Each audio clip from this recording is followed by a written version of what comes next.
Right. Yeah. Why don't you just introduce yourself? Tell us who you are, what you do. Mark Taylor, and what I do at this point for a living is I'm a mental health therapist, and I've been a mental health therapist for 26 years. Okay. So, well, I've been in the mental health field for 26 years.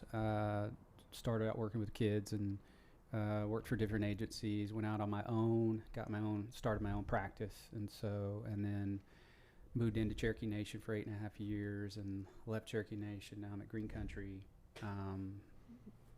working with their children's services over there. But you prefer working with children rather than adults? Actually, I don't have a preference really. I mean, I started out working with children in '98, just trying to get my foot in the door of just mental health in general, and I just landed in the children's services department, right? Children's Medical Center.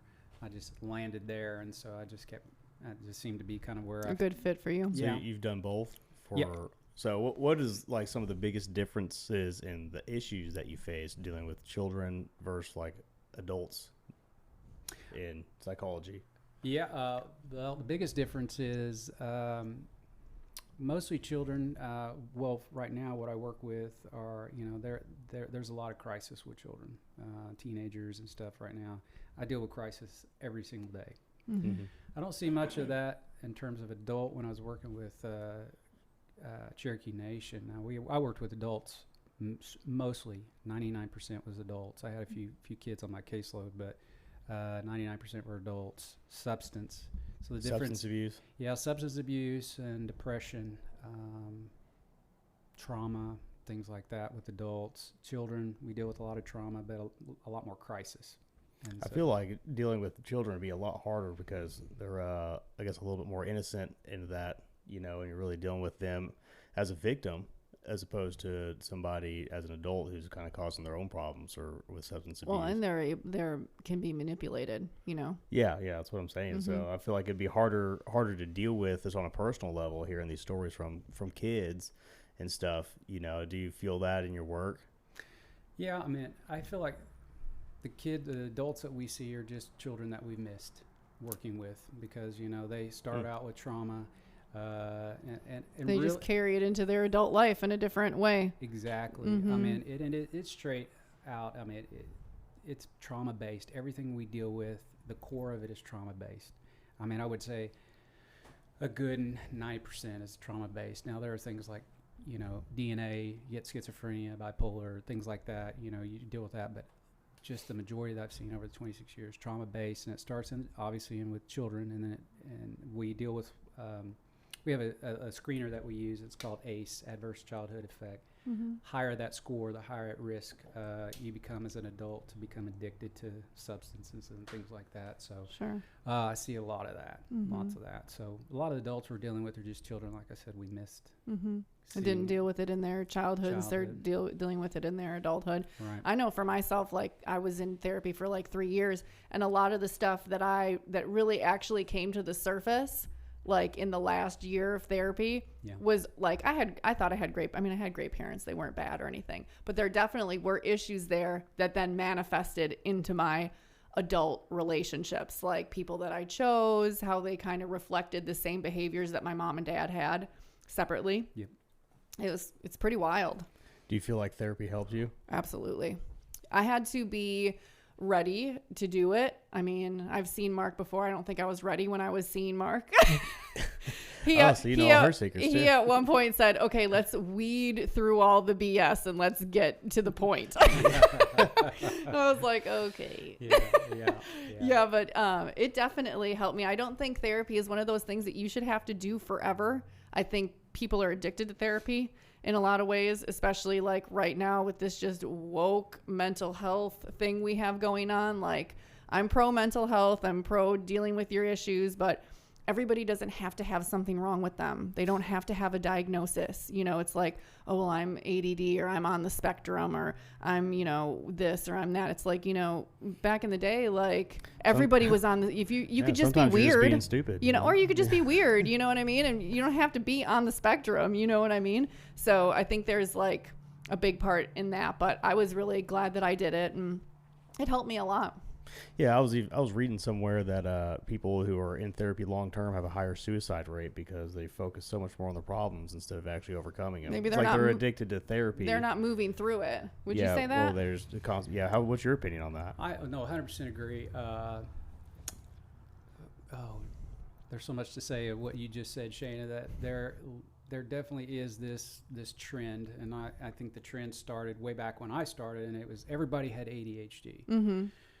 So every time somebody had problems in the classroom or paying attention or whatever, you throw them on meds, throw them in therapy. And now we keep moving towards, sort of like you said, this woke mentality Mm-hmm. now of right now, this gender issues that people are having that's just kind of been blown up. Do you see that specific issue with the kids that you're dealing with now, and like gender dysmorphia or whatever it's called? Yeah, gender dysmorphia. Mm-hmm. No, I'm actually, it's just weird because it's a different culture from where I was working at Cherokee Nation with that population, with the tribal population, and then moving over to, now working with the state, and Mm-hmm. dealing with a different culture in Muskogee. It's a different ethnicity over there. I mean, you've got Right. more, Culture has a big deal. Yep. It has a big play on it. Yeah. I feel So like. what's the biggest issues in culture differences that excuse me, that you see? Like what comes into effect from like the natives here, just for versus the regular population as far as mental health. Yeah. Well, it's the culture wise. I mean, we've run into this a lot of where people what culture is more apt to seek treatment versus not. Okay. So we've run into that a little bit. Native culture, it's hard to get people to Talk. get into treatment and talk. And we can dig a little bit into that as far as like the true Native, and it goes by tradition. Now, if you're a true full-blooded Native American, it's going to be a lot harder to get you to, get into treatment of some sort, and deal with the Western idea of therapy versus, taking your culture and allowing that to be your therapy. I really, when I was at the Nation, I pushed hard to have this cultural piece in part of as a therapy component, when we worked with people with substances, and it's hard to get that in there. It was hard to get that to, for us to push that through and get a good. How do you approach somebody dealing with substance abuse in therapy? Like, where do you really dive in to help them realize their problems in that, while to help them seek treatment? Well, you've got definitely got co-occurring. Most people with substance abuse have what we call co-occurring. So you've got a mental health disorder that goes along with the substance disorder. So we have to separate the two when we work with them because it's a whole different pathway of treating substance versus treating mental health. What's co-occurring? Explain that to me. Co-occurring is just having both mental health diagnosis Gotcha. and a substance Gotcha. abuse. So you can have an alcohol or an opioid disorder along with Depression. or post-traumatic stress or something like that. It manifests itself in addiction. Yeah. The problem, the Yeah, trauma. I remember hearing somewhere a long time ago that natives, like any native tribe, is statistically significantly higher to be alcoholics or drug users as opposed to anyone else. Is that true? Yeah, I mean, there's a lot of statistics out there, and I would believe that if. Do you think it's genetic? Like people are genetically dispositioned to have addiction? Yeah, I mean, there's some studies done on what's the word I'm looking for? Where you have trauma that come. Oh yeah, in your DNA. It's called. We talked about it in one of our podcasts. What is it called? I'll look it up. I should not forget this. No, it's okay. This is why you're here. We actually talked about how you pass down trauma in your DNA. There's these little flares that come off of your DNA, and they're actually like stored trauma, and then that manifests in not only mental health but other illness in your body.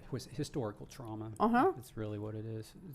It gets built into the DNA and gets passed down. And actually, I got into a conversation with someone about this not too long ago about historical trauma and how it affects not just natives, but people in general. And the idea it was a really interesting conversation from someone I didn't expect to be, I hate to say it this way, but I didn't expect to be so insightful. He came to me and he had several so there's two different diagnoses. If you've got, we used to call it axis 1, axis 2. I'm old school, so Axis 1 is all your depression, anxiety, and then you get into Axis 2, and that's where you have a diagnosis that deals with like schizophrenia, bipolar, things that are more difficult to deal with. It's a personality diagnosis. So this guy comes in with a personality diagnosis, and he starts to talk to me about this historical trauma, and that what he wanted to do in therapy was be able to make these cognitive changes, neurological pathway changes in his brain, so that when he passes his DNA on, it's cleared up. It's changed. It changes that DNA. Is that possible to do that? To change your brain waves? Yeah. Okay. Yeah, there's neural pathways and neurons and axons and I think mushrooms helps. I was literally about to say that. I've heard like taking mushrooms. Really. Is there any? Have you read about any studies with that? No, I haven't. No. I'm sure it would take a detour, but I'm not sure it would change the pathway. But it may take a detour. Oh. I did a past life regression and one in hypnosis here in town at the Skin Boutique. There's a girl named Raquel that does that there, and she also does emotional coding, which is what you're talking about. Yeah. In hypnosis. So she hypnotizes you, and then, they work on clearing that emotional trauma or whatever. I haven't done it yet, but I'm interested to do it. So there's a lot of new things out there to work on this stuff. I don't know if I'm keeping up to date, but yeah, I think the biggest thing is self-awareness, wanting to change, and actually just making those changes. Like, just make one change at a time, because you have to want it for yourself. So yeah, like dealing with adults, you can say like that to help people solve their own problems, but when you're dealing with kids, how do you approach that situation when a kid let's just say like has a destructive behavior that's the result of whatever's happening in the home that you have no control over, and you can't change that situation. They're just forced to be there. So how do you approach that? Like I guess I don't know if you have any examples that you can give or something like that. Well, we've got a lot. I mean, I work in the court system as well, so I do a lot of forensic stuff for kids. Best interest of the child, high conflict divorce, and so I do a lot of testifying and forensic stuff for that. But for those types of situations, there's a lot of just behavioral modification. You give these kids, they only have a set of skills that's been given to them in that home, in that environment. And so what we try to do is try to teach those different skills and implement something that they've never learned before, so they can use. It's a little harder with kids because it takes a little longer to, solidify, because they're so young. What age groups do you primarily deal with? My youngest was 3, and my oldest is 3 years old? Yeah, but you do a lot of family work with. There's some stuff you can do with 3-year-olds, but I do a lot of family work because that's the core, and that's the. So it wouldn't be like just a 3-year-old by themselves then, because they can't even communicate at 3, can they? I guess. Yeah. Oh yeah. I don't. This was a long time ago for me. I know words. But expressing like a true thought, I guess. It comes out in emotion, I would imagine. Well, it's not necessarily just talking to the kid or them expressing things. It's that interactive things that you do. It's that bonding.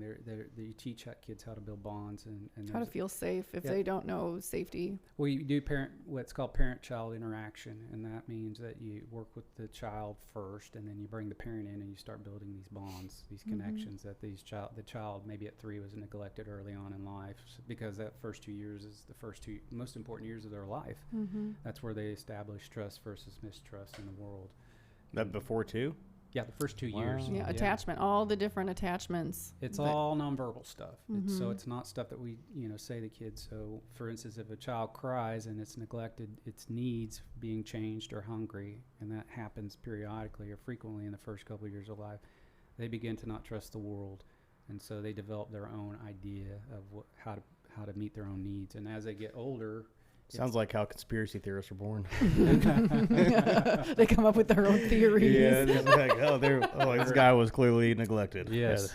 And we see a lot of that. And then you turn at 3 and 4, and then they start developing this thing called RAD, and then reactive attachment. So then they struggle developing healthy attachments and healthy bonds with people, not just parents, but just people in general. Yeah, we're about to go have dinner with my dad here in a minute. I'm going to really dive back into how I was treated at 2. Because I don't remember a thing. I've made some questionable decisions, so I'm just make it his fault. Make it his fault. Yeah, you could say. That's it. I don't remember. What was I supposed to do? I'm a victim here. No. But so how long did you say you worked for Cherokee Nation again? No, I did. August. Yeah. First part of August was whenever last year? Yeah. 2023? Oh, yeah, wow, so this is recent. I was there 8.5 years. Okay. So your practice that you do now is really new then? It's a private practice. No, I've had the private practice even when I was working with Cherokee Nation. He's one of these guys that has like 12 jobs. He's like not satisfied with one career. He's got to have like 3 full-blown careers. Yeah. Entrepreneur, man. That's the people I like to have on here. Yep. You know, that's kind of, I've had it for 15 years probably. And even when I was working with the Nation, I was going after hours 5 to 8 and was working that, and I still, I just decided to keep it because I can do things in my private practice that I couldn't do with the Nation, such as the forensics and court stuff. So I get a lot of court referrals from a lot of good attorney friends of mine, and but yeah, I'm just the type who I'm just busy. I just like businesses. They're addicting to me. Yeah, they are. Yeah. So what other businesses do you have? I know. You own the lift, right? Yeah. Okay. I'm a co-owner with Justin Guile. Okay. I have no idea who that is. He used to be a banker here in Tahlequah, and now he moved to Broken Arrow. RCB, is that the name? That's the branch, I think. But yeah, he and I could tell you how Lyft kind of actually was born was there, and this is no big secret because everybody knows Al Soto, who owned Drip, which was where the Iguana Cafe used to be. So. Nick doesn't know about Al, but there was a competing coffee shop. Well, Mark wasn't even in business yet, so there was this other coffee shop called the Drip, and it was you've been in that building that the bike shop guy is gonna redo and open. Well, it's not the bike shop guy. It's I can't remember his name. I can't remember his name. He's redoing it, making like a sandwich shop. Well, it was in that building, but go ahead. Yeah. That's right. That's where it was at.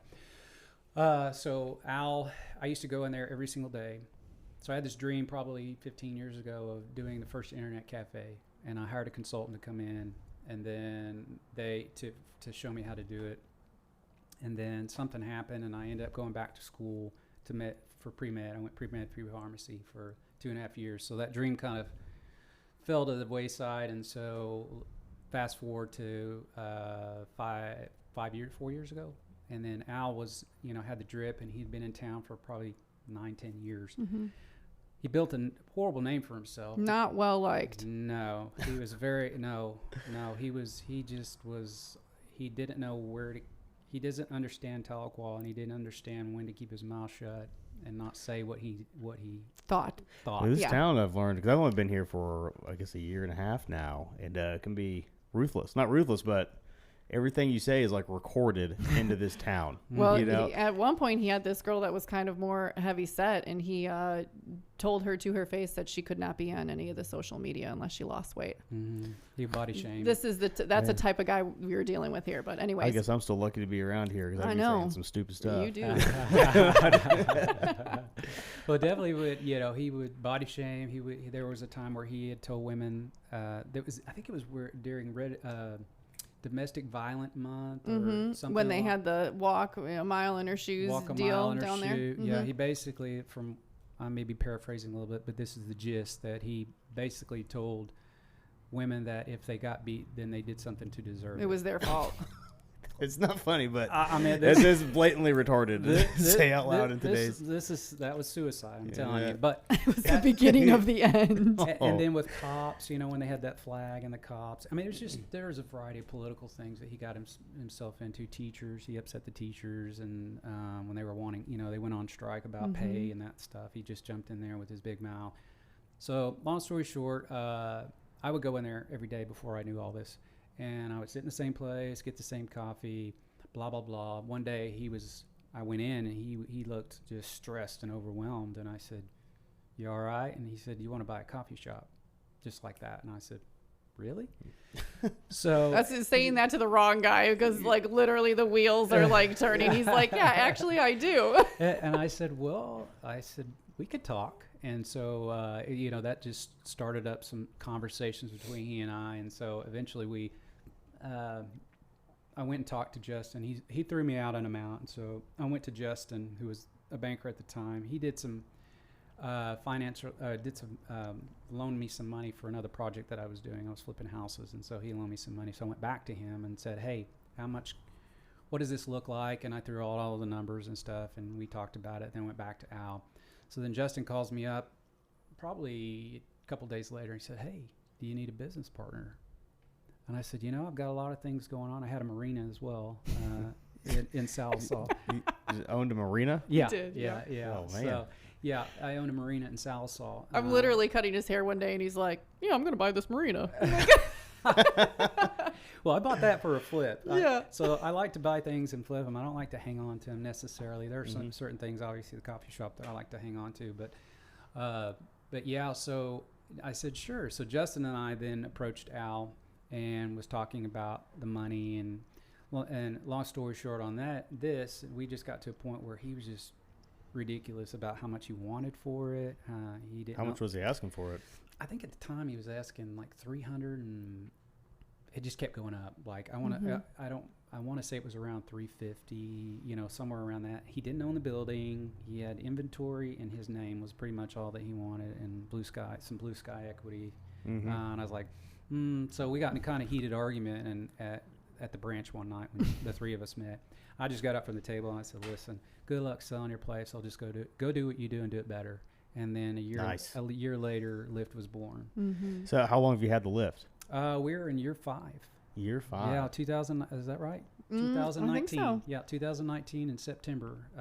We opened up in September. We opened up in the worst possible time in mankind.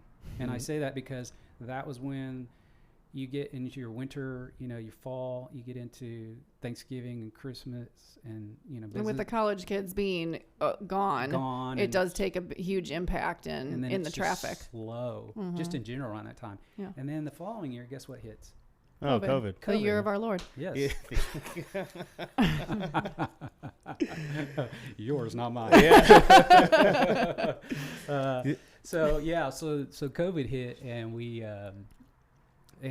just had to figure out how to survive. That first year was just horrible. We were injecting money left and right, but I knew that there was just so much potential there. So much. It's such a cool spot. It's like it's like when you have something that's like the hub of the community, people meet there, there's always like, you can always just hear like a good conversation, has a great ambiance, it's a great place to meet.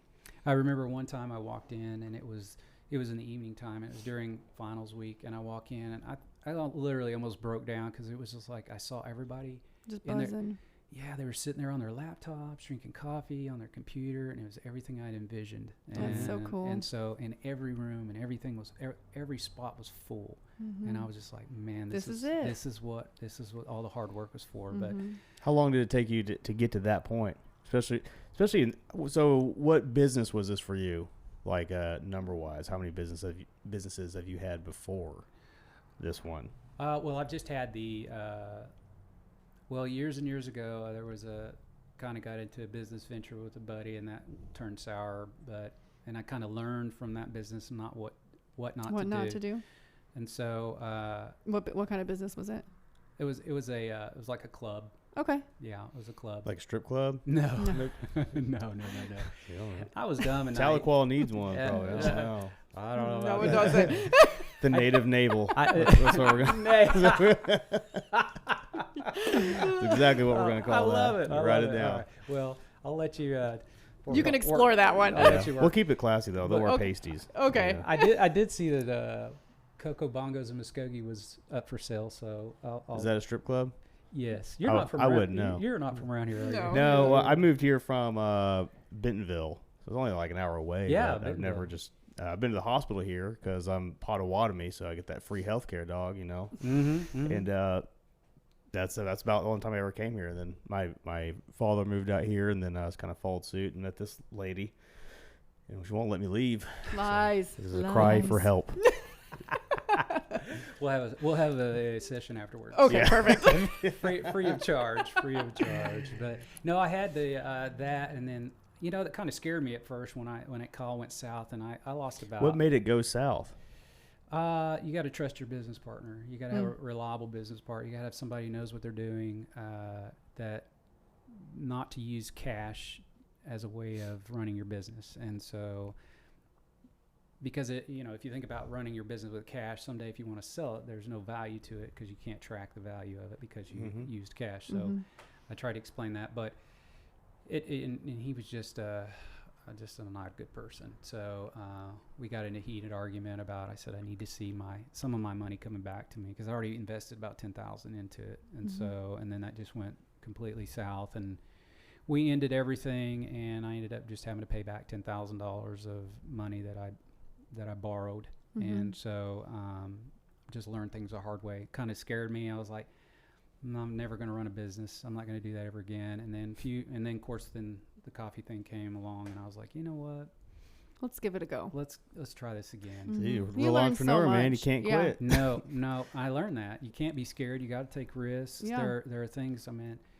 I know you hear that old cliche, no risk, no reward. It's true, though. There's so much behind it that I think the hardest thing is just taking the leap, just taking that first step to be like, okay, I'm involved, I'm doing this, I'm giving it 100%. I don't have a backup plan, and that kind of just gives you the drive to just make it happen. I feel like at least for me anyways in business, the leap was always kind of the easy part because I always leaned to that type of mentality to break off and do it. It's called impulsivity. I didn't want to work for anybody, but also unemployable. Yeah, I've been fired from every job I've ever had. Not from doing a bad job. I just lose interest, and I'll start repeating the same thing. Like I worked for a lawn company, then slowly started creating my own, and then stuff like that. And they're like, "Well, you can't do both, bro. You're competing with us, so you get fired." But the hard part is sustaining the liftoff of the business.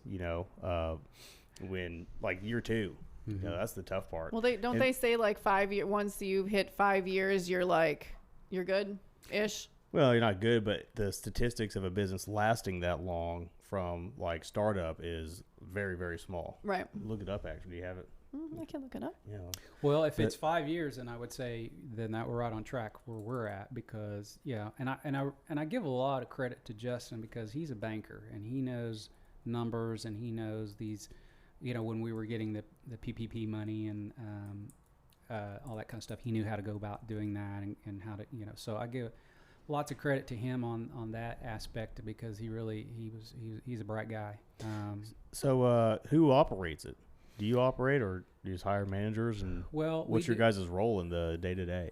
My day-to-day basically is just I check in, and if there's anything they need to run it. But Jared Rayleigh, he's our GM, and Justin and Jared work on the P&Ls all the time, and we keep the numbers, we keep spreadsheets, and then we keep up with the numbers, and all the three of us kind of talk about the numbers and what direction we want to do, and so. And Jared is a gem. He's just a gem of a guy, and the patience that he has to work with all the young people, because a lot of times it's I don't want to say it's their first real job, but it's a lot of college kids and some high school kids too. And it takes a lot of patience to kind of cultivate them as they learn how to work. Yeah. You know? Yeah. How'd you find the right people to run it for you to have such a passive role? Cause I know that's a huge, what you're doing now, just looking at numbers and kind of controlling the culture of the company that's the goal of any business owner. And you seem to be able to have done that such a big deal. Very quickly. In 5 years in business, and you're not at the lift right now, and it's running without you. So what did that transit, how involved were you from day one, and how did you find the right people that you trusted to run it? Well, what didn't start out with Jared. We started out with so every time I went into Drip, I was observing the workers there and people that I thought would be good potential for me to poach. Right. I'll just be honest. I poached them. Hey, take the best people. Cultivate the best team you can. If you've got something better, you know. And we found someone that we thought would be a good GM for Lyft, and so we poached this person from Drip. They didn't turn out to be who we thought they would be.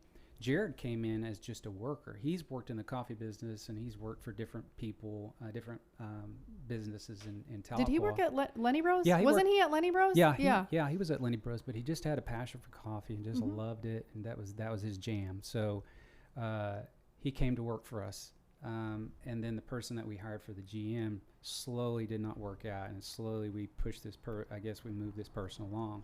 Jared stepped up into just like a manager role, just to help us, manage things and day to day. We were still doing the P&Ls and things like that. And then he grew into this role of GM. And when he got in there, and then he just took off, and he's just he was kind of new at the coffee business world, and Justin and I would work with him and, on what we needed and what we were looking for number wise, and how to get our cost of goods down, and we were just constantly working on cost of goods and labor. Labor those are our two biggest ticket items.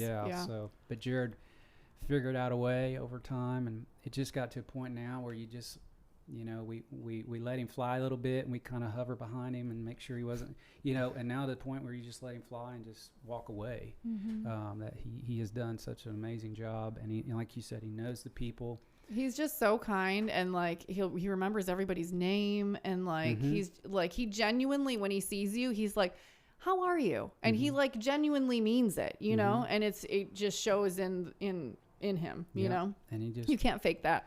No, and he's smart about putting little things together to make, to keep, there's like little events and stuff like that. Yeah, events, and good at doing our filling up our Capone room where we do showers and graduations and things like that. We have events in there, and he's just baby showers. Yeah, baby. Like, man, you got showers in there? Baby Gym in the back? We should have put some in there, but we didn't have enough room. We barely had enough room to do what we did, but it's about I would say 2,400 square foot altogether. So 3 sections, it's divided into 3 different rooms with French doors in between, so that we can close off each section if we need to for whatever reason. And that's why we close off that 3rd room, and we call it the Capone room, because my idea of, I tell myself, or I tell everybody, I'm a visionary is really what I am.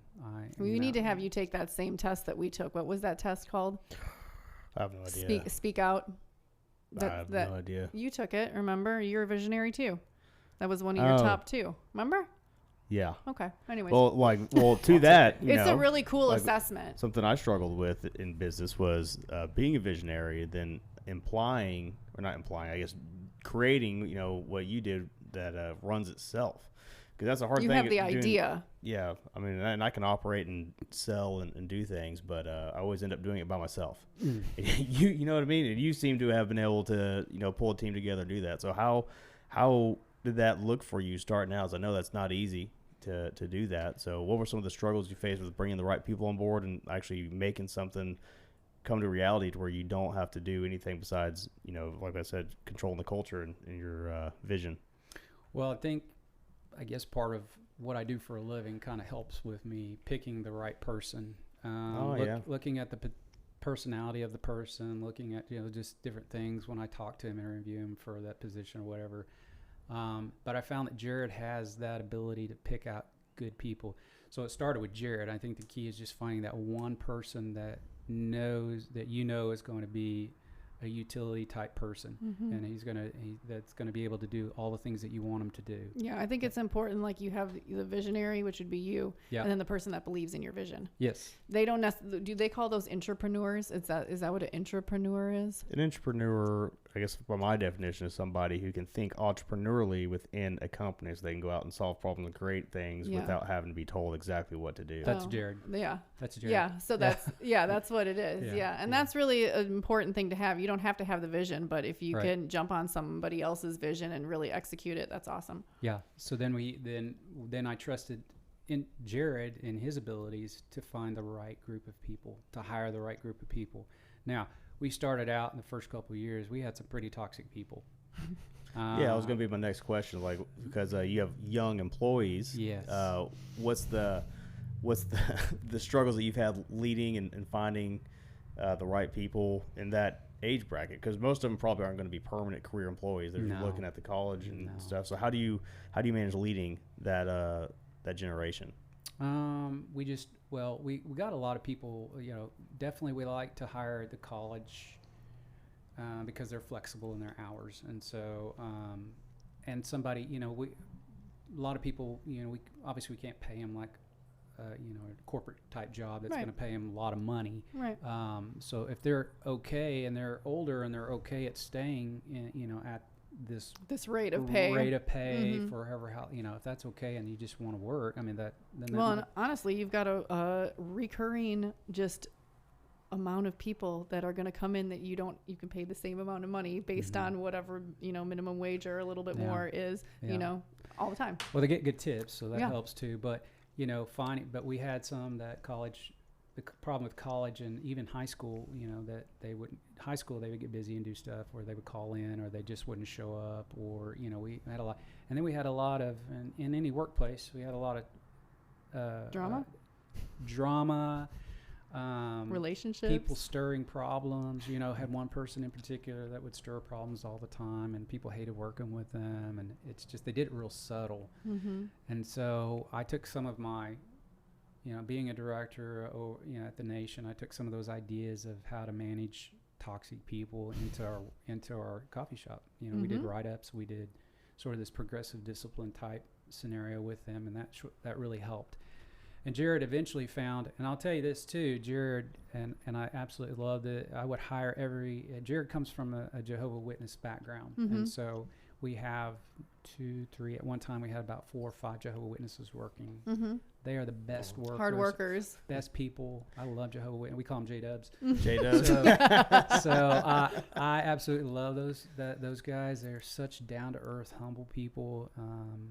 Simon that works there. And I love Simon. He's so sweet. He's just like Jared. He really is. They all have that personality about them. I think it's the heart of service. It is. Because that all kind of goes with their, concept of religion and everything is loyal, to serve. Very loyal. So we honed in on that group, and they've been our core group since we started, and they're just amazing. I love them all.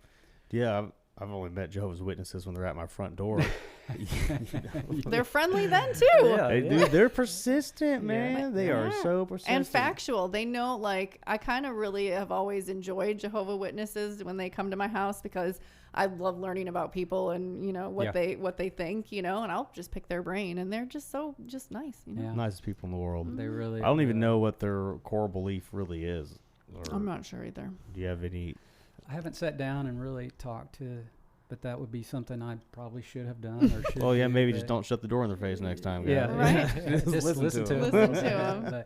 But he's hired a good group, and then he'll hire people who have barista background or come from a different place where they did coffee, and we have several of those who come from that background. I think Andrew there comes from Drip, so he's been with us. Yeah. He's one of our. Is he still work there? Yes. Oh, I love him too.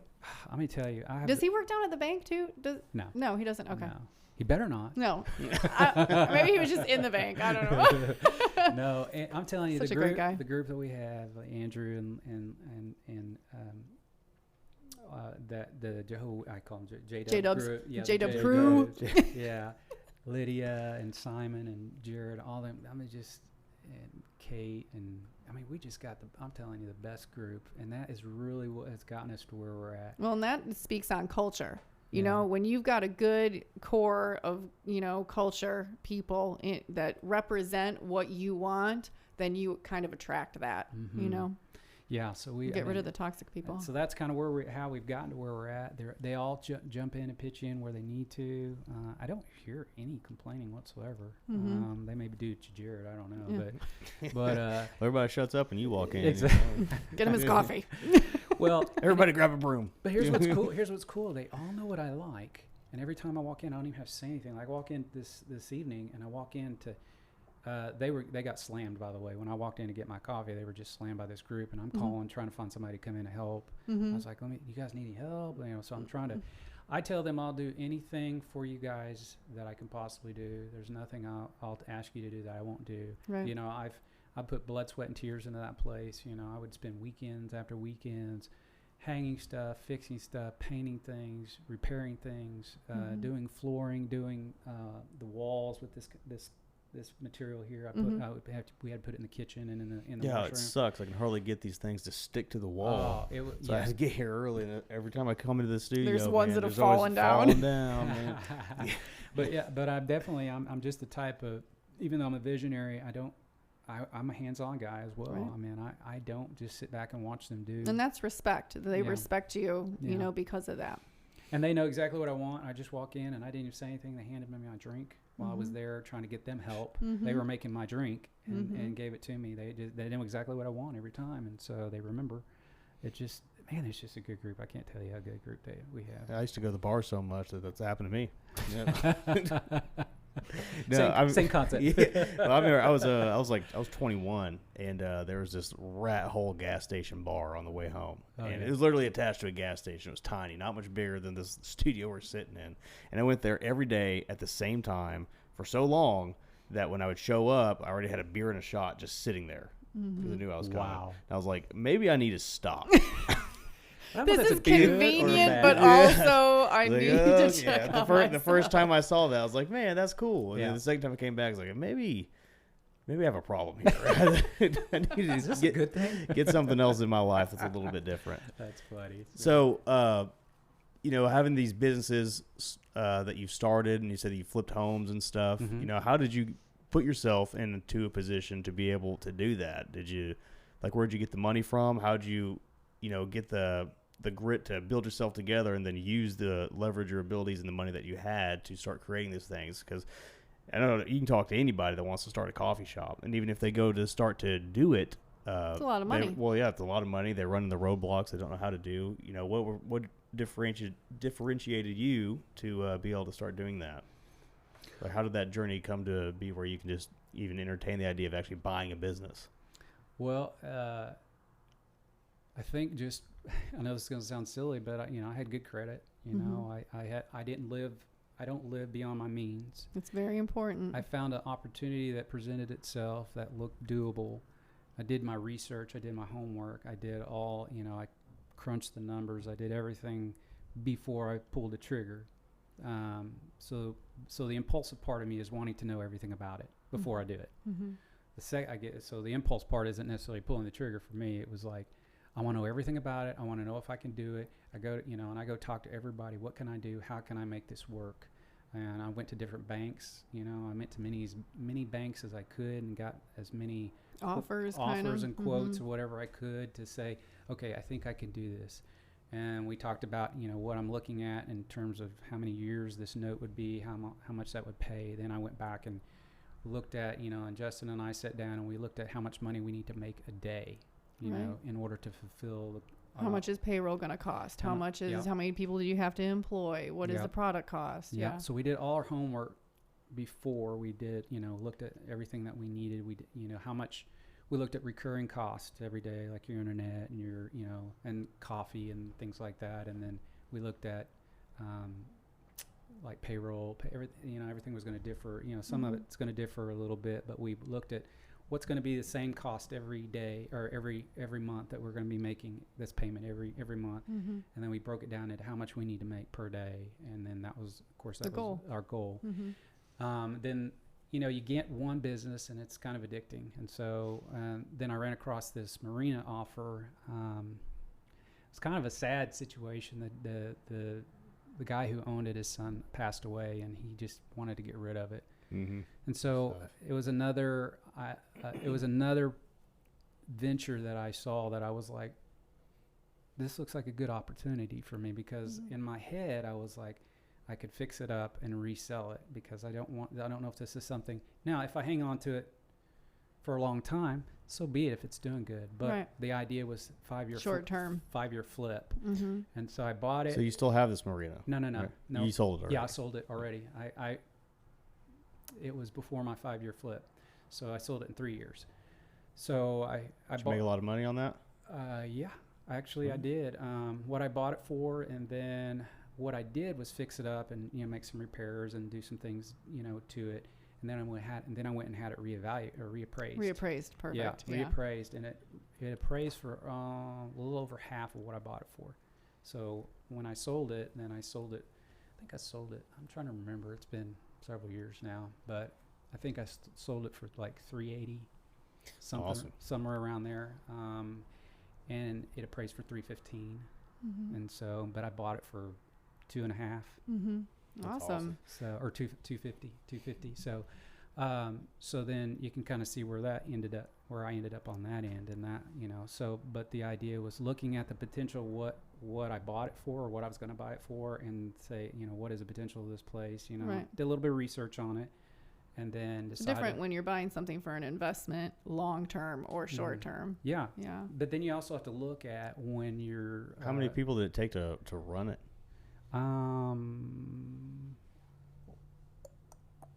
I had a marina manager, and he was there pretty much by himself.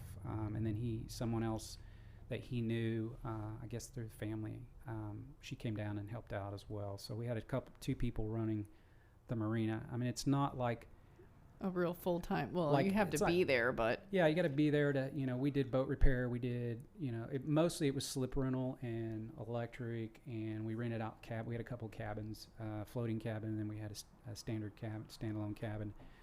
So we rented those out. We had dry storage, and we had, but mostly he was just there managing the day-to-day operations of, you know, we contracted with someone who did boat repair, and we felt like it would be better than to hire a mechanic full-time than we just contracted with someone who was local, so we didn't compete for their business. No. We just shared business, and that's what Nick does. yeah, so definitely understand the Yeah, I partnerships. definitely, because everyone has an idea, because being in car dealerships, like I think where a lot of people go wrong is trying to have too many services to what they're doing, like having their own mechanic shop.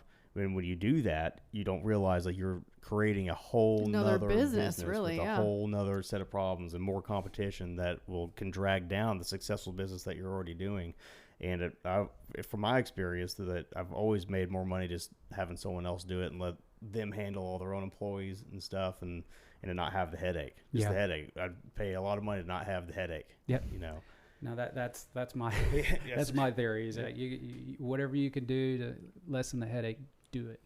But so then we had a couple of people there, and I would go and do a fireworks show I would go there to do events. So every year I would go do a fireworks show. We had a barge, so a little flatbed barge, and I would take a boat out to it and I bought probably $1,500 worth of fireworks, these big things, you know, and just set them off on the barge, and I would float out by the break. Yeah. You know, the water break. And so I'd float out by there, and then we just set off fireworks, and I did that every year. And then we'd have people come in locally who would provide, they would cater, they had smokers and things like that. So they would come in, and we just had this big massive party for July or on the weekend. Weekend.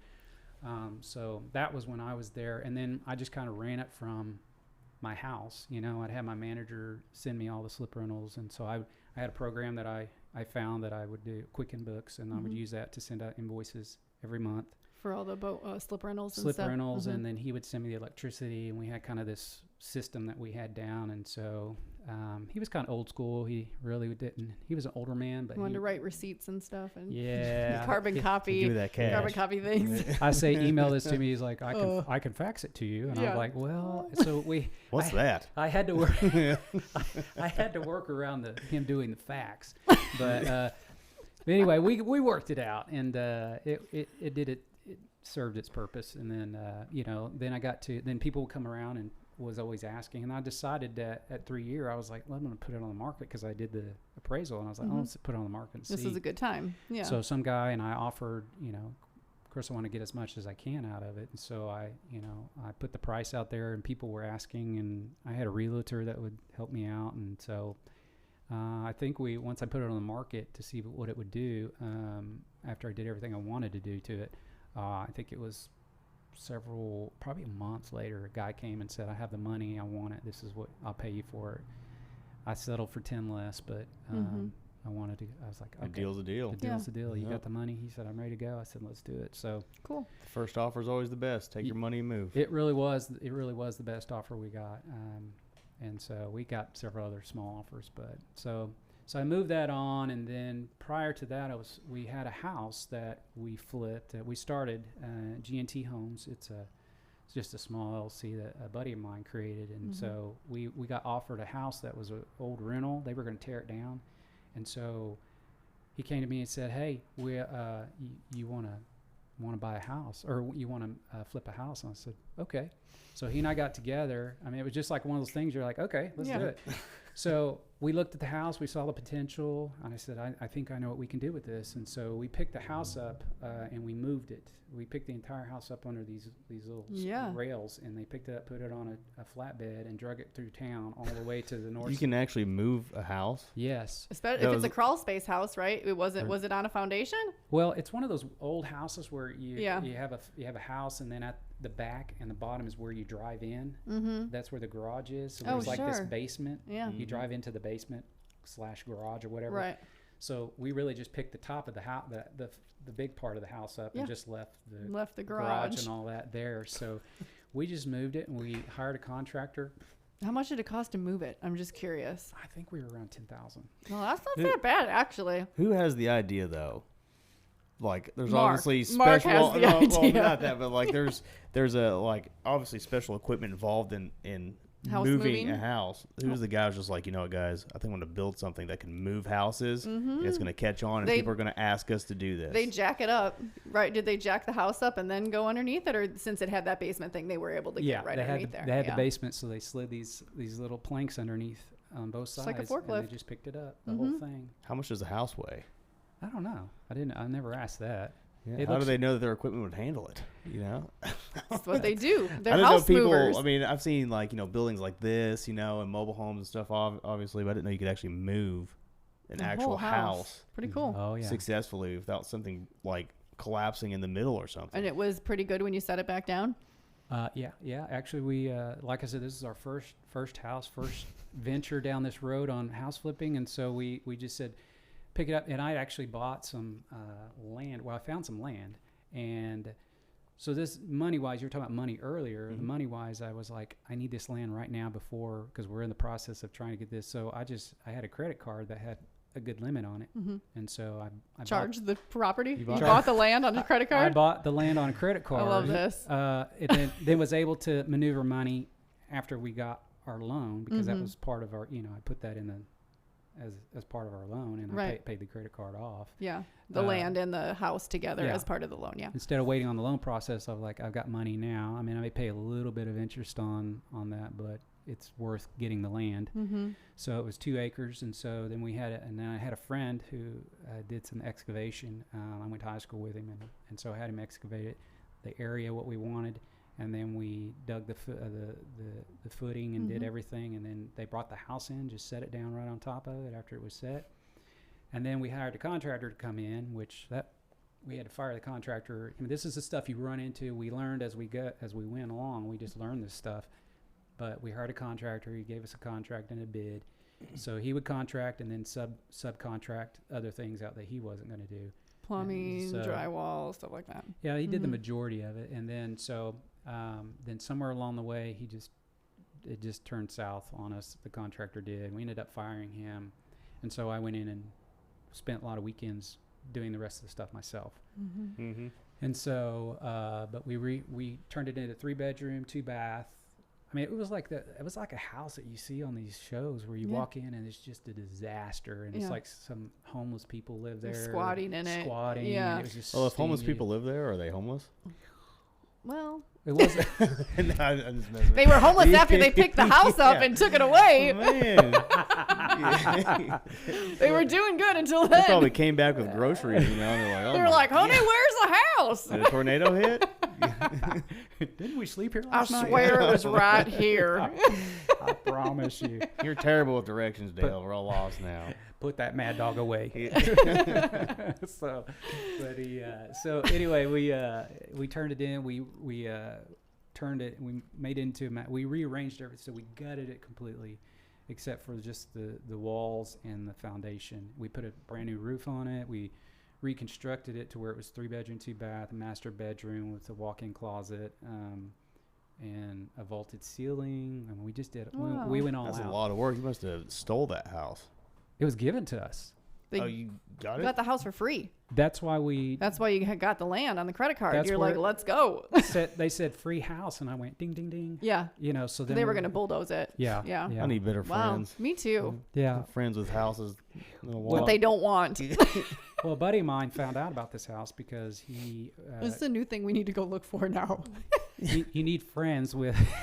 who network with people, who know people. Yeah. Because my buddy came to me, he says, hey, I got a project for us. And I was like, okay, what is it? And he said, it was Dr. Mitchell. I guess that's okay to say. Dr. Mitchell's rent house, and he was just going to bulldoze it. And so... Oh, okay. Yeah, and he so, said that. Yeah, he said, do you guys... And my buddy Josh came to me and said, we have a house. And then he goes, I got this idea. And I was like, let's do it. So... And now you rent it out? Or did you sell it? Or yeah, no, we sold it. After we finished it, we put it on the market. 2 weeks it sold. Dang. Golly. Yeah, I made 20 out of it. Dang. Yeah, that's awesome. That's awesome. That's awesome. Yeah, so, I flipped the marina. I flipped the house. And so right now we're not doing anything. Josh went back to school, and so he's really busy, family and stuff. So we really haven't got to do a whole lot on that end. So how old are you? I'm 48. 48. Kids? Yep, 3 kids. How do you manage? Does your wife work? She not in the workforce, but she's a stay-at-home mom. Yeah. So how do you balance all that, man? You got 40 businesses, it sounds like, and doing all this stuff. He's got 2 phones. One now. Cherokee Nation took it back. Thank God. They can have that one. Yeah. So, but that's a lot to bite off and do every day, and to keep focus on actually following through in these plans and goals. So what's your day-to-day look like that even can make a workload like that sustainable? Definitely got to have a lot of drive. I mean, I work, even now, I work 8 to 8 every single day. 8 to 8. 8 to 8. I work 12-hour days minimum.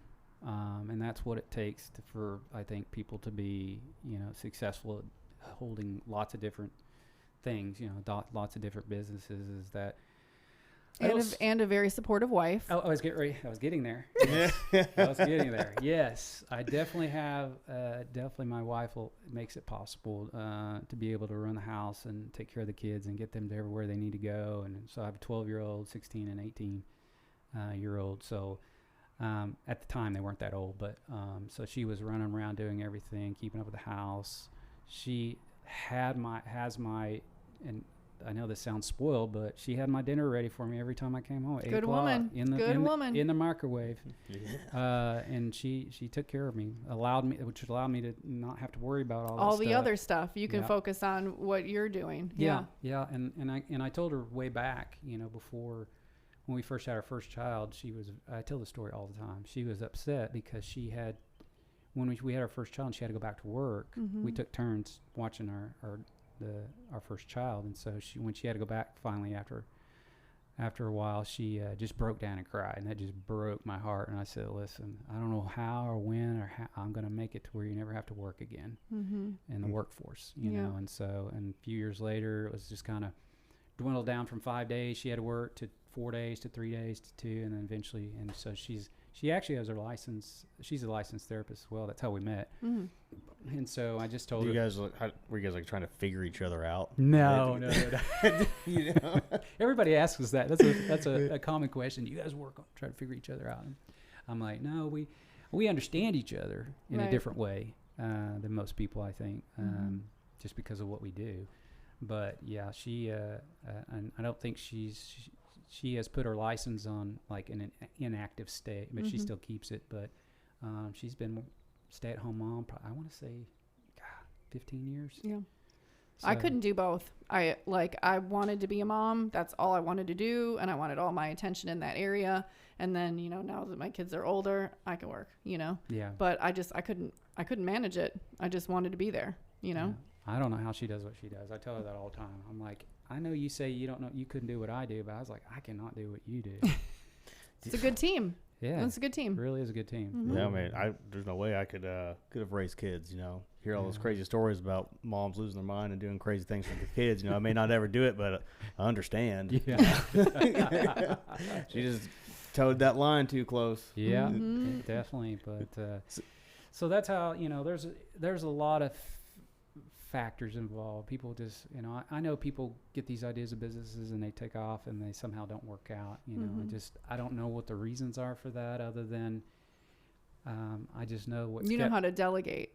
Yeah, I do know how to delegate. That's I think is what a visionary does, is they know how to say, this is my vision, go do it. Yeah, absolutely. And so I think that's just how I am how I was as a director, how I am now. You know, I'm actually love to give people the glory for things that, you know, at the shop, I don't take the glory for it. I think Jared needs to take the glory for it, because he really does a good job, and all of our employees. I don't want any of the limelight. I don't want to be in any of the pictures. That's just not who I am. I'm just a guy behind the scenes. I'm going to blast this video podcast everywhere. Do it. So when you decided, like, I mean, it sounds like from when your wife decided she didn't want to work, and that was the kind of the drive to be able to, you know, live the life that you're having now. What personal development did you take on to become the person to be able to do what you do now at the level that you're at? I guess, like, what changed? Did your habits change, or like when you decided to really just step into, is like, you know what, I'm going to make this happen? And I feel like anybody who makes that decision, they have to change things in their life, from whether what they're reading, their friend group, or what they're just putting spending in their time lives. doing. Yeah, exactly. So no, that's perfect. Good question, because I did have to sacrifice a lot. I had to change my routine and how I did things, because everyone's like, how do you do so many things at one time? And I said, when you get into a routine and you figure out how to fit it in and where to fit it in, and be structured, dedicated to what you're doing, you know, you can't. I mean, there's times where you can obviously veer off and do, you know, not stay on your routine, but it was me. I'm a routine person. I mean, everything to me, I want to know. I asked my wife, even next weekend, I'm like, what are we doing next weekend? You know, I want to know a week ahead of time what we're doing throughout the week. Every day we wake up in the morning, I'm like, what's the game plan for today? For today, yeah. So it's just really having just this mindset of structure and being dedicated, routine. You'll find that, you know, all your entrepreneurs and people who are in business. Everybody have. What's your morning routine? I guess because I mean, you hear every guru in the world has, you know, I wake up, I journal, I ice bath, I sauna, I meditate for an hour, and then I soul gaze into my soulmate's eyes. You know, then I walk my dog for an hour. And, you know what I mean? Yeah, they all have some kind of like secret recipe. I feel like. Somebody I really enjoy following, his name's Alex Hormozy. I don't know if you ever heard of him. He's a great business guy, and he was talking about that. And someone asked him like what his routine is. Like, man, I roll out of bed at 5 a.m. and I work. It's like, that's all I do. I don't waste my time with anything else. He's an absurdly successful person, but I guess a morning routine really just depends on what sets you up for your best day. You know, what do you do? That's a good one. Or what do you read? Usually I get up about 20 minutes before. Well, when I was working for the Nation, I was 30 minutes before I had to be at work. So just enough time to. When I say routine, I mean I'm routine, like my clothes are ironed and laid out for the very next day. I mean, I am not that. And man. listen, and this guy, he looks low key today, but he is always looking sharp. You don't see a wrinkle, nothing. His stuff is pressed. And I get a good haircut. That's from a right. Really, really neat person. Yeah, come on. Knows exactly how to get it done. So she always makes me look professional. So thank you. Yes, very much. But yeah, no, I really just everything is lined out the day before, and I have a routine. You know, I get home at 8 o'clock.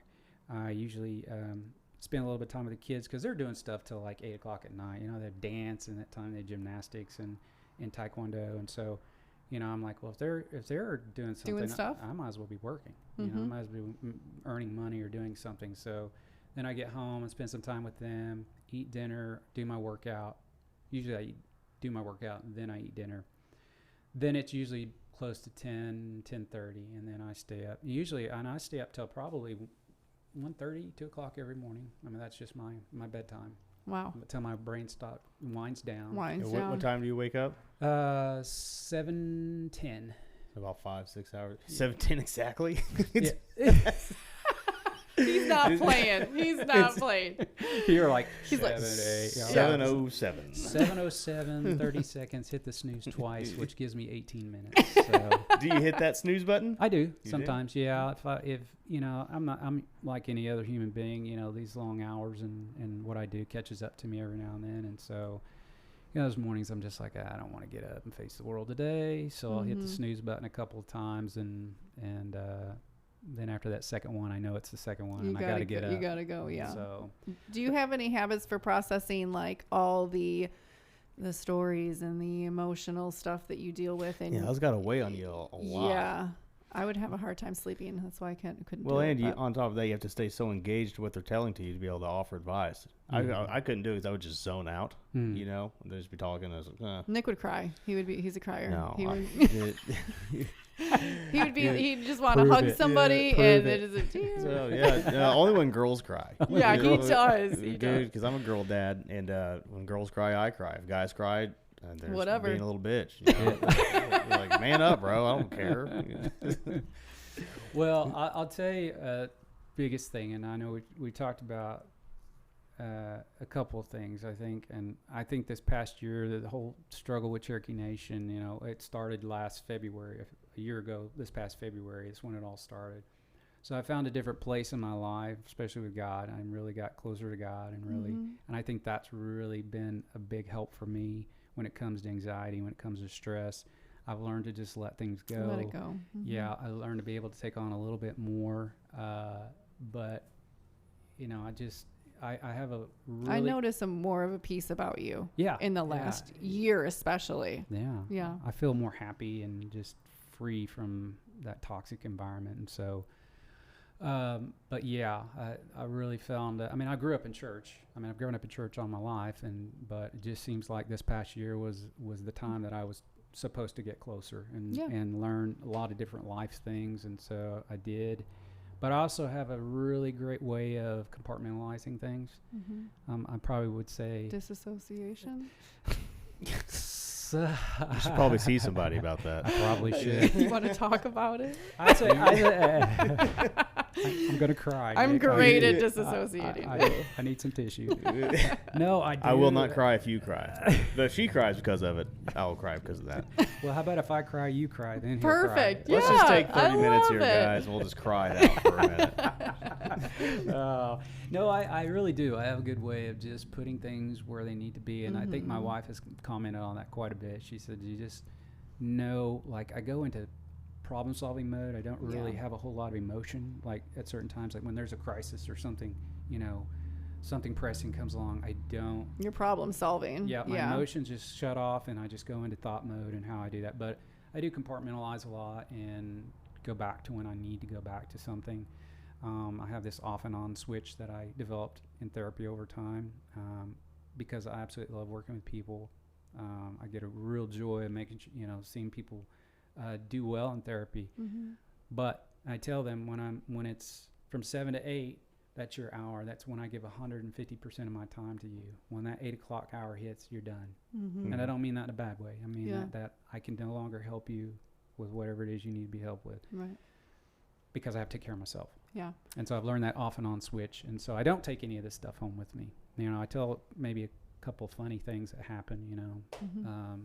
I obviously don't say names, but I just tell my wife, this is what so-and-so did today. It was funny. Yeah, it's part of my nightly routine that Nick has to hear too. I'm like, you're never going to believe what happened today. Never going to believe. Those ladies are crazy. But, I have to do the same thing. They are. Hair is a very emotional thing. I always knew that I couldn't have a job that I took home with me because I'm just not that type of person. And doing hair is just doing hair. It's creative, but the emotional aspect of it, like people expect you to listen a lot and give a lot and trauma dump.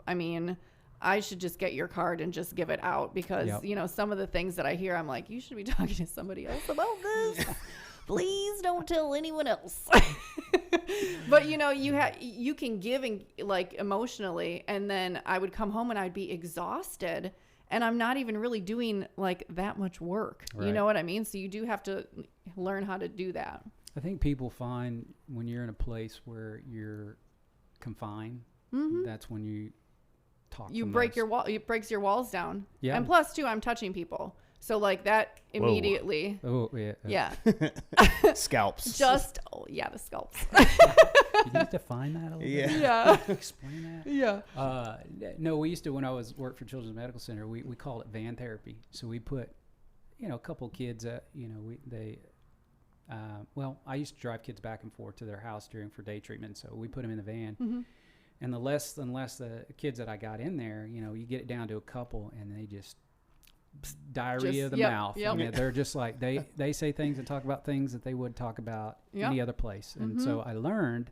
It's a confined space. Yeah. And so they feel safe there maybe. We take them on van rides and let them talk. And so you think about that when you're in a car or when you're in a place where just like here. Yeah. And if it was silence, nobody likes that silence. So you're going to try to fill that silence. Right. I don't know why people hate silence. I love it. Yeah, I do too. You could do like a mobile therapy thing, Yeah. Pull up to someone's house, like, when send your kids to therapy, just put them in the van. Yeah. Take them out for an hour. I'm not talking. They'll be better when they get back. Go to the van. You're in trouble. Go to the van. Yeah. And like, not the you got it. Compartmentalizing aspect of what we're just talking about. I feel like this younger generation that, but probably the people that you hire, these college generations, have a very lack of that ability. And I think it's real necessary to have Gen that. Zers, and that's why they're so offended in work environments, or they're can't all in their handle comedy. emotions about everything. A lack of that is just destroying their own culture. I mean, do you see that? Do you have to deal with that a lot because of the age group that you're hiring? Yeah, I do see a difference in generations for sure. I mean, who can take on a little bit more than others emotionally, physically. I can definitely see that. Excuse me. Just do it right into the microphone. I forget it picks up that. Let me go that way next time. So, no, I definitely do see just the resilience in different generations, and I can tell a little bit. Like me, if I were working, I would work with a broken arm. Yeah. Somebody gets a paper cut and it's like, I need to go home. Yeah. Or an emotion. I feel like it's a very emotional thing too. Like they cannot handle a tiny setback. Yeah. And it's like, I tell my daughter, Nick hears me all the time, like, we're just all trying to figure it out. Yeah. Like we don't know what we're doing. We're just trying to figure life out one step at a time. You're going to be afraid to do things. You're going to screw up. They're just like so afraid of failure when like failure is inevitable, right? You just have to learn from it, So I think it's really, and they feel really like tough whatever on company them. that they work for just owes them an allotted amount of time to heal from absolutely everything that happens in their lives. Seriously. I mean, a company should in major things, but a lot of times you just got to suck it up and go to work. A bad day, I guess what was it called? Like the mental stress day, the mental days or whatever. Yeah, mental health days, which I guess there is.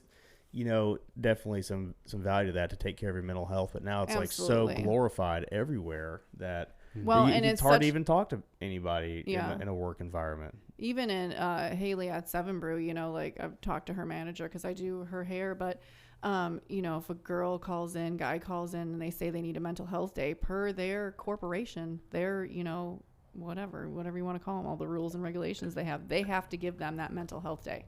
And, people take advantage of that. You know what I mean? Of course, some people need it, but and anxiety is, run rampant. But I've lived half my life with anxiety. Like, you just suck it up and go, Yeah. And I always worked with injuries too. I got that from my dad. I think a lot of us at my age did too. I remember there was one time when I was painting cars, I broke my foot, shattered my left big toe. And I got this adrenaline rush. I was like, you know what? I need to finish what I'm doing before I go to the doctor. I painted 3 more cars with a shattered foot and then went to the doctor's office. Took one day off and then put a boot on my foot and then went to work again. It's because you're a man, babe. Well, we're having a large lack of men in today's world. 100%. There's not very many men that are like that at all. And then they get offended that they even have to go back to work or something. Then they feel like they need to be paid for not doing anything at all. So do you have to deal with that at all? Probably not a high injury place that you work at, but burns, maybe a burn or two. I don't know. I wouldn't say it's so much that was the case with Cherokee Nation. Now we did have our mental health day that they allowed us one or mental health. No, I think it was 2 hours. Yeah, they allowed us 2 hours of mental health time per month. Okay, that's 2 hours. 2 hours. Yeah. So some people like coming in late or leaving early. Yeah. Or leaving at 3 or whatever the case may be. Maybe on a Friday leave at 3 o'clock or whatever. But they gave us mental health hours. But I could see. I guess I could see that in some degree. I mean, you want to take care of, especially in healthcare. In the healthcare world, you want to take care of the healthcare workers and. Because there's so much. I realized more once I was in the healthcare world, how much stress they take on, not just therapists, but your nurses and God, Oh gosh, I couldn't be a nurse. Bless those ladies. Yes, Seriously, I couldn't do it. 100%. I bent over backwards for them. I even told them, I said, all my nurse friends, I would say, if you need some time to talk, come up to my office. Just tell them you want to talk to me, and I'll make time for you. Just because I felt so bad for them, and you know, they take on multiple roles. It's not just caring, triaging and stuff. I mean, there's so many things that they do that's outside. I feel like outside of what their job description is, and they just go above and beyond, and all of them. And so, but yeah, we had some difficult people, entitled people. I don't know. It's hard for me to explain. As I listen to you, you were talking about, you know, finishing up your job before you went to the hospital, and I'm thinking, where do we go wrong? Seriously, like where was like the switch? Yeah. You know what I mean? Like when did it happen? Because my dad was the same way, and he probably thought I should have been a son because he treated me like a son, but like he taught me to be the same way. You know what I mean? So I don't know. I feel like a lot of it might be these jobs and stuff that they're pursuing are jobs where they really don't have to add that much value. And if you become a valuable person to a company and you realize that you're valuable, they need you. They need you. And if you start losing how valuable you are for whatever you're providing. Not saying what I did was probably kind of stupid, you know. Right. But I have that in my head. It was like, I have to get this done for these guys because I'm getting paid at a certain level. And I feel like... You think it's more pride, maybe? Like no, I don't think this younger generation has realized how to actually add value to something that's just not handed to them. It's sort of like, you know, I need to go out and actually make this for myself. I think the Instead, problem... they're raised to, you know, think like, oh, my parents have these nice cars. I can go get a job. I already have a house here. I don't really have to work that hard or learn anything. I can go to college and really not learn anything, just get a piece of paper and then get $35K a year managing McDonald's or something.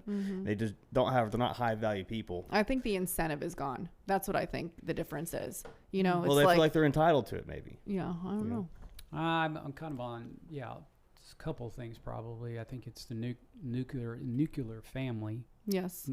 Where it starts. I mean, having the and then I think it's technology has really made people lazy and and has, for lack of a better word, sissified people. I'm with you. You know, because you get these kids who are on, and I hear this all the time, especially working with kids, is that they're on YouTube all the time and they want to be an influencer. You know, and I'm like, you got to have some like life experience and a bunch of other stuff to actually be influential. Like just because I mean I understand we're on microphones and we're doing the same thing. Well, but we're actually but I'm also not 19. You know what I mean? And not to be funny or anything, but I'll listen to Haley will be in her room and she'll have some of these influencers on YouTube or whatever. And I am listening to the advice that these 19 and 20-year-old girls are giving to other girls. And I'm like, oh, Lord. Like, oh, wow. You know, bless their hearts. It goes under the bless their hearts category. Lots of factors to why we're here in this. And there are some who are very smart that can use the internet and technology to make a lot of money, make a good living. But absolutely, there's that small percentage that are successful at that. But then there's a larger percentage that feel like they can be successful at that and they're not. And if that doesn't work out, I'm not going to go work. Yeah. I'm not going to go to a full-time job. And I hear that. I've heard that. I'm not going to go work full-time. I'm not going to do an 8-to-5 type job. I'm like, well, that may be all you're suited for. Yeah. In all honesty, I'll tell you the story. It's funny because years ago I had a kid who I was working with that would come in and, you know, I really tried to work with him and build his self-esteem. He really didn't do well in school. And he would come in and brag every time about making poor grades. I mean, he was happy that he was making, we talked about his grades. He said, I'm making D's and F's. And he just kind of smiled. And I said, thank you.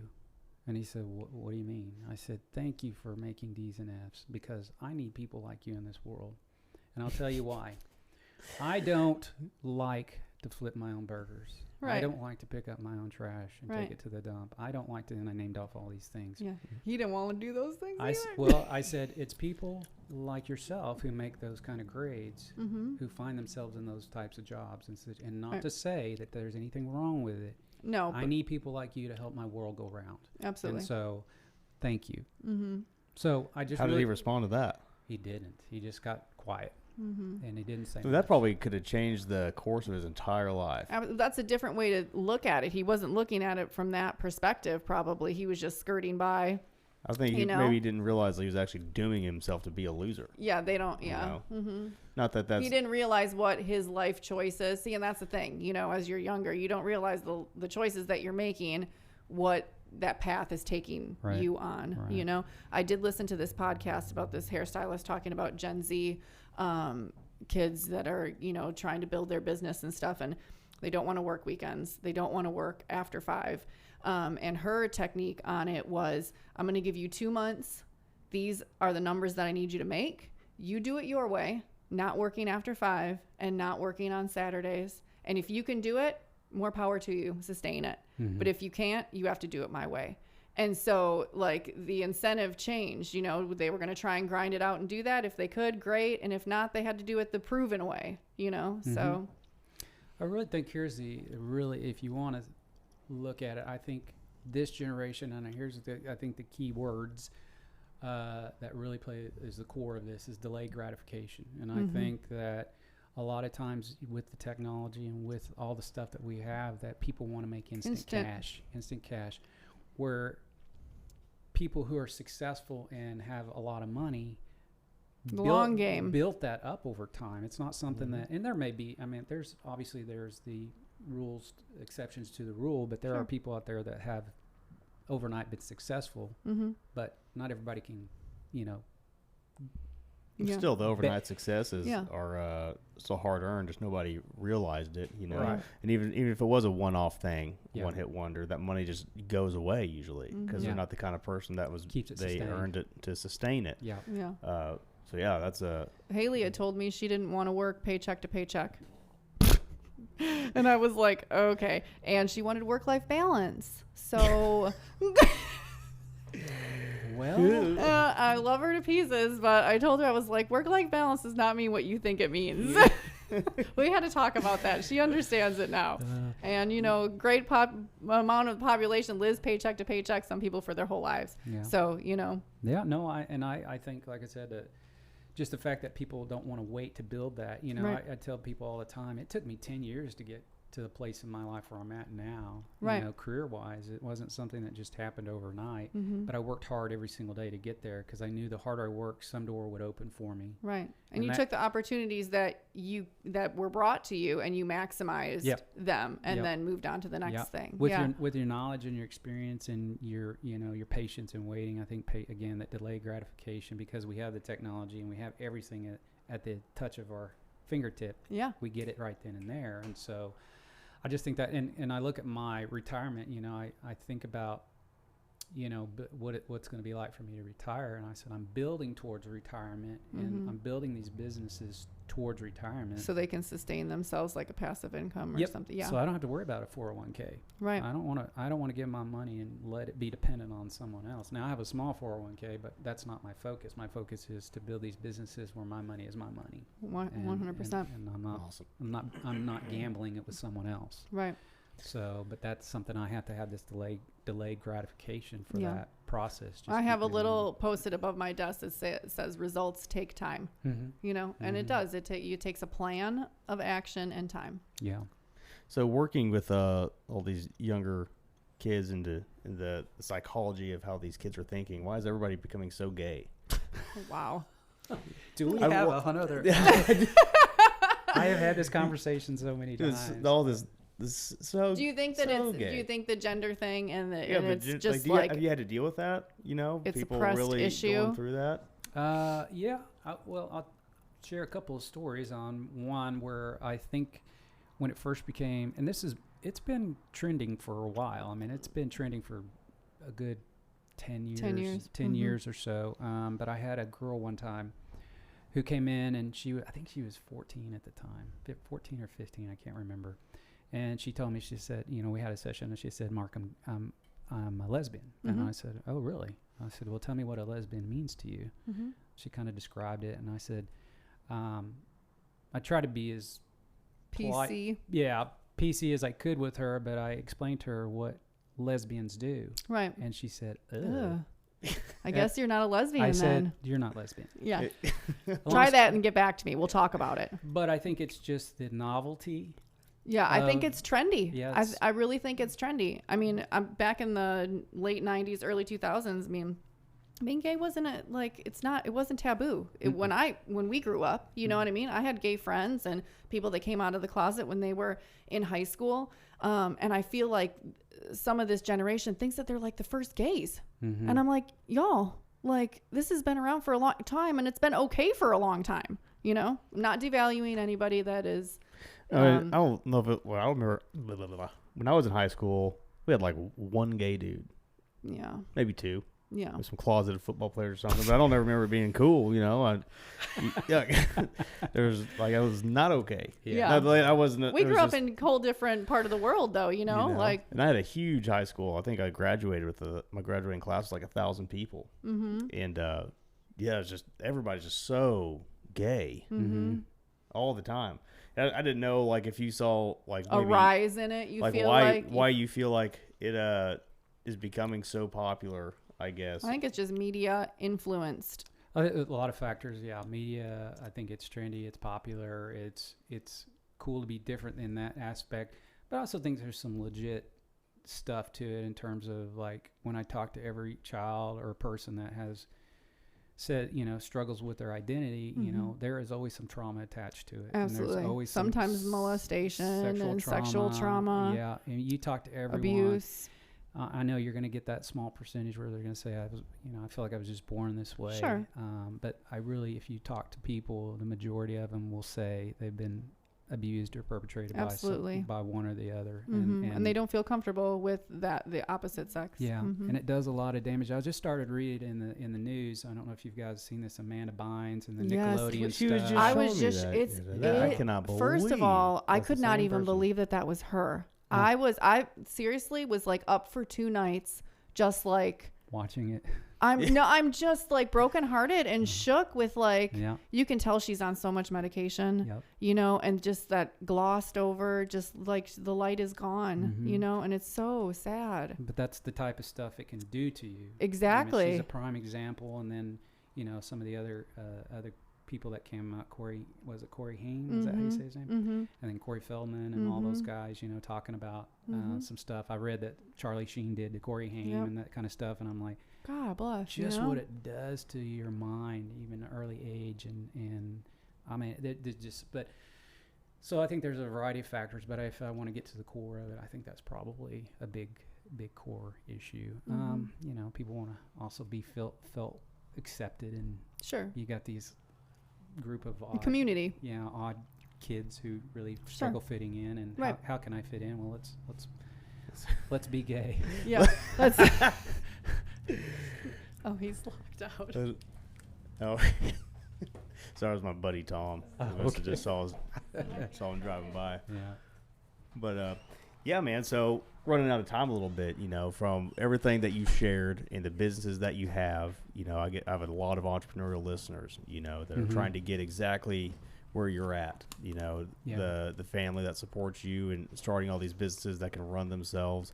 You know, people, even the younger generation that we've been kind of making fun of to our age, you know, what would you say would be the best steps to, you know, really, what do I need to change about myself to be the kind of person that can actually make this life possible for me?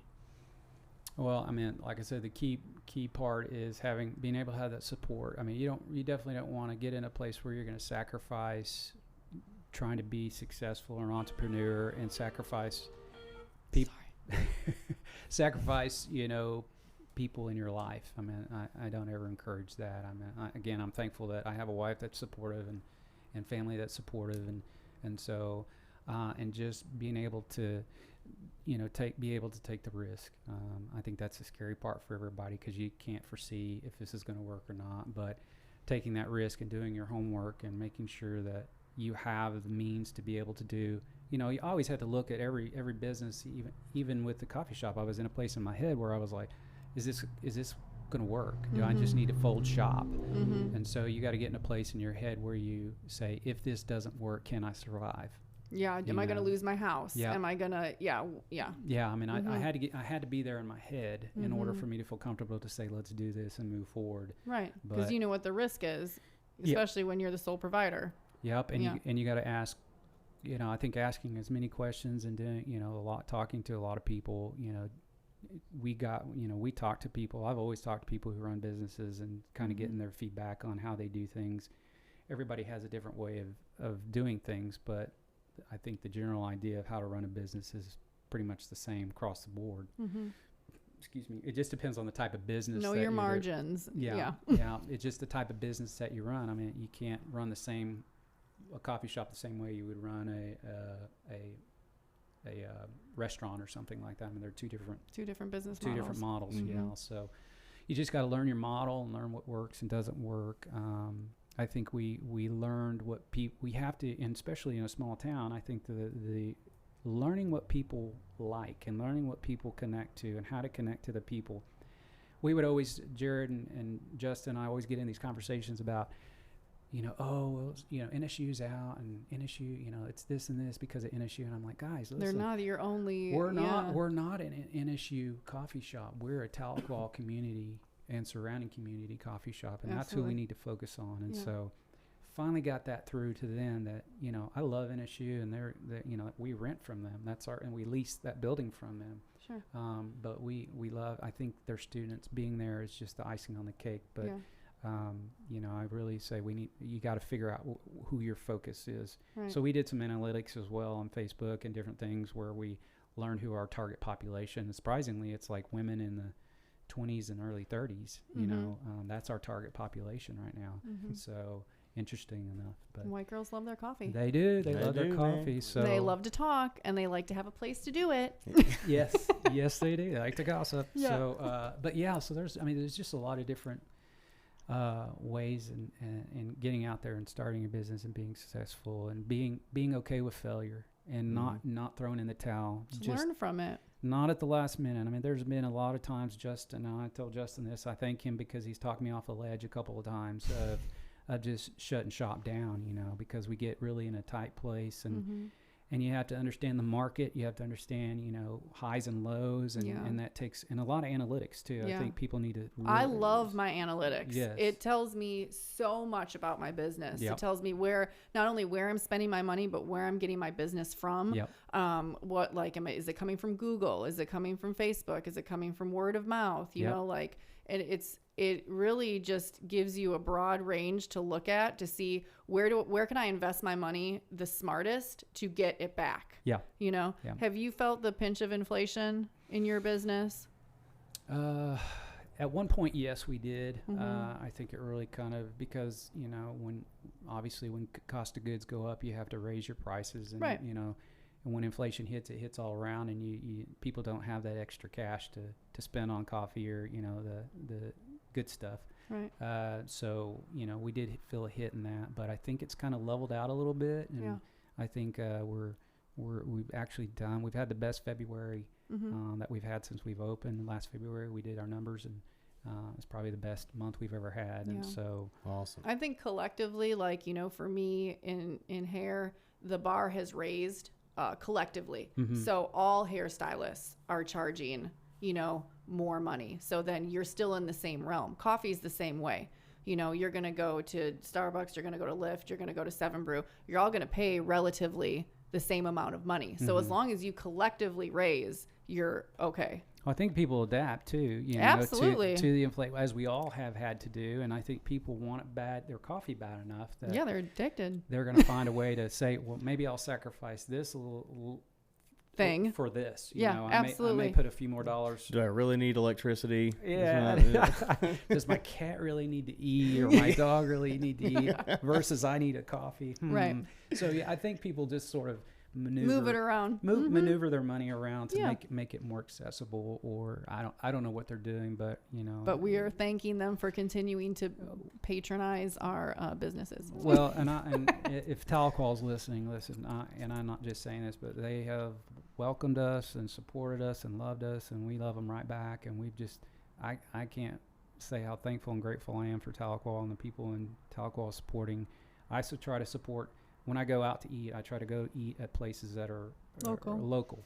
Oh yeah, so do we. We do too. We support local business. Absolutely. We do too. We try to give back as much as we can. We give to, we donate money, as much as we possibly can, and we support different programs and organizations, and with the high school and the kids and NSU, and so we do everything we can to give back in terms of our appreciation for Tahlequah. Mm-hmm. Awesome, man. Well, hopefully us being in the same town and all of us being in business for ourselves will our paths will intersect again in some form or another, from advertising or whatever. So definitely. I'm excited, man. I really seeing how busy you are every day. Really do appreciate you taking the time to be here, man. So I loved it, guys. We're out of time, but I love everybody at this table. Mark, I appreciate you coming again. And this is the Diesel Daddy Podcast, and we are out. Bye. Thank you.